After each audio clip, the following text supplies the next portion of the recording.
Hi, good evening, guys. So, have you ever heard people say our religion are the same? So, usually my approach to this question would focus on the end point, which would be heaven. So, my first example I would give is about Hindu, which believe in reincarnation and karma. So, with them, they believe like your good deeds and your bad deeds. Like all your good deeds will add up compared to your good deeds. I mean, to your bad deeds. So if you got more good deeds, then say your good deeds add up to like 10 days outweighed your 2 points of bad deeds. So now your 10 deeds that show how many days you're gonna spend in heaven. So you're gonna spend 10 days in heaven. So say for this is an example. Say I died and now I rebirth. Since I rebirth, I should have the memory of my previous life. And if I have the memory of my previous life, then hey, I'm gonna want to go back to the bank to get my car, to get my house, and all that stuff, to collect all the stuff that I left behind when I was alive, for like 10 years ago, or 10 days ago, or or whatever I rebirthed, and then I would have to have proof of that. But the Hindu society isn't set up that way. Even though they believe in karma and rebirth, they don't set up in a way to say, hey, okay, I was alive 50 years ago, I was alive 100 years ago, let me get back all my assets, when I was alive. The culture isn't set up that way. And so even though they believe in like 33 million gods, it's like, hey, would you want to would you want to be in a religion that has 33 gods, or would you want to be in a religion that has one God? You know what I mean?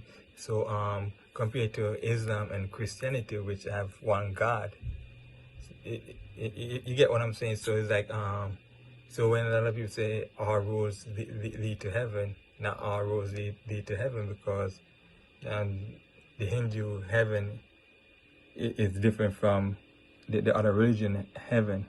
Anyway, let me move on to Islam.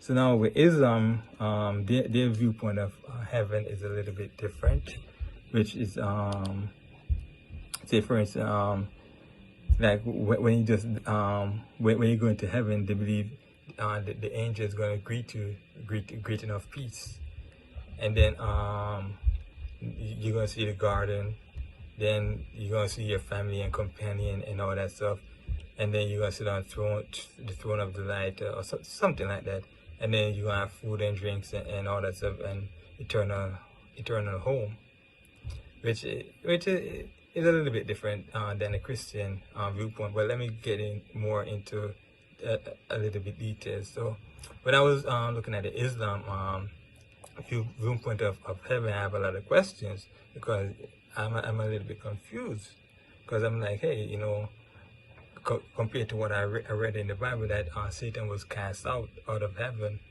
And so I'm thinking heaven is a way when we die, we leave our body, or we leave our earthly body and live in a spiritual form. That's how I was viewing heaven. So now I'm like, okay, if we're in the spiritual form, then how are we going to eat and drink food up there? How are we going to like for example, they say you're gonna have married virgins up there, and so I'm like, how are you gonna have sex with all these females at the same time? It's like, hey, Satan was cast out, and when Satan was cast out, he started possessing people body and having sex in intercourse and stuff like that. So now, as I said, which lead me to be more confused about their viewpoint of heaven. Could explain more about this to me? I'm not sure, but as I said, it's a little bit more confusing. So it's like but when you do research on the Islam religion, it mostly show that there's only one pathway, which is like even though you communicate with God, you communicate with God without Jesus or a secretary. It's like you go to business. And say for instance, you want to see talk to the top of the top. Secretary there for you to talk to, you just communicate to God, or communicate. Yeah. So anyway, let's move on. So as I said, the Islam viewpoint of heaven is a little bit more confusing, because you're gonna bring up more. You're gonna have more questions than answers in a sort of way. So now let's move on to the Christian point of view.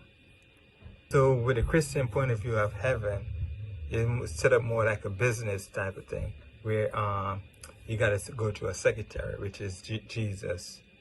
So you got to go to Jesus, and now when you go to Jesus and you're actually in heaven, you're going to have like a stamp on your forehead that says God, that say, okay, I earned the right to be here. So now when an angel see you, they don't say, oh, you don't belong here, because you got a mark that says you belong here.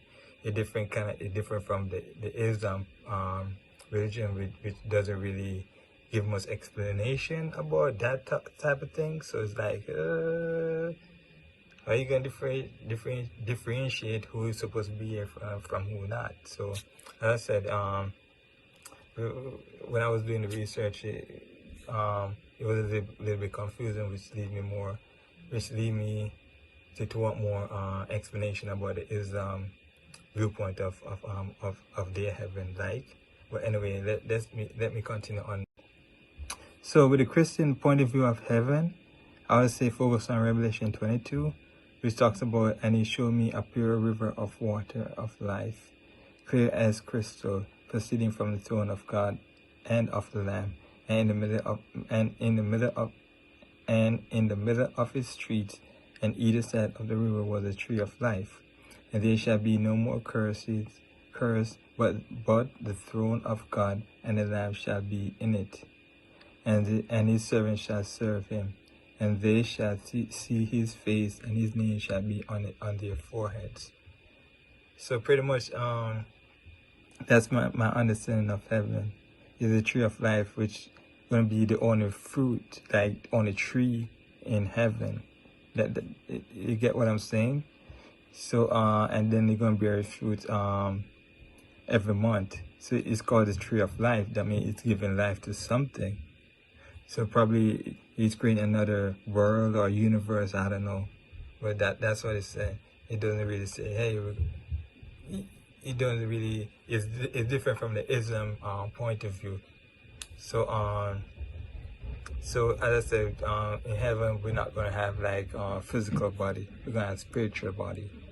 So eating and drinking and having wives, it's different from the Islam point of view. So so for me, like telling people to come like I would recommend the Christian point of view, but at the end of the day, it's like, hey, everybody have their choice. I'm not gonna try to kill you because you say, hey, I ain't gonna join your religion. It's different from the Islamic point of view. So at the end of the day, I'll say all religion have rules, and with Christianity is like, hey, they give you a set of rules to live by. At the end of the day, it's your choice if you want to live by those rules or not. It's the same thing and every country have rules. Long story short, every country have rules, but at the same time, it's like, hey, if you have rules, I'm gonna have questions. Now you're gonna determine based on how they answer your question if you want to live under those rules or not. So it's like, if I ask a question about certain things about Islam, and now they say, hey, that's blasphemy, you shouldn't ask those questions. If you ask those questions, we're gonna cut your head off. Then you're gonna make you wonder. And if they say, hey, if worship another god, another god, we're gonna kill you, then you can start asking questions like, yo, it's my choice. I should choose whosoever I want to worship. But now, if you're taking away that choice from me, I'm not going to worship on the God that you said is good for me. I'm going to look at it. I'm going to like, yo, you try to force me to do something I don't want to do. I rather go in a religion that's not going to kill me, that not going to force me to say, hey, you know, I should do this, or else I'm gonna lose my life, because now is my choice. That's I think the Christian religion, because it's like they don't really hold a knife to your head to say, hey, if you don't worship this God, then we're gonna take your life. You know what I mean?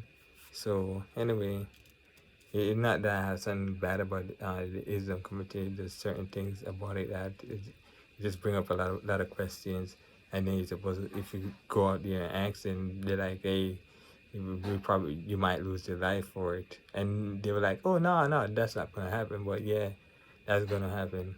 Yeah, if they feel offended by it, or if they, so it's like, yeah. Anyway, you guys get my point. I'm out.